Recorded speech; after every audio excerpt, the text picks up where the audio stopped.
এয়া কণ বিলাহী, এয়া আমাৰ বাৰু অলপেই ওলায়, সেইকাৰণে অলপকে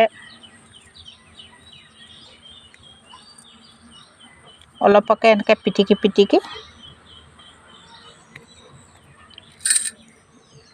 এইটোহঁত পিটিকি দিয়াৰ পিছত এনেকৈ থৈছোঁ।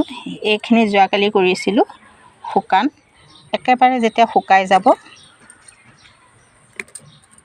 তেতিয়া ইয়াৰ আচাৰো হয়, আৰু আমি যেনেকৈ শুকতি মৰাপাট শুকান কৰি থওঁ বা নিমপাত শুকান কৰি থওঁ,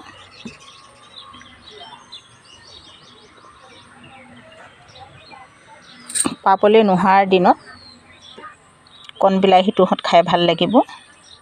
কচুও বনাব পাৰি, বিবিধত আলু বেঙেনাটো দিব পাৰি। আপোনালোকৰো এনেকৈ কণ বিলাহী আছে যদি শুকুৱাবচোন।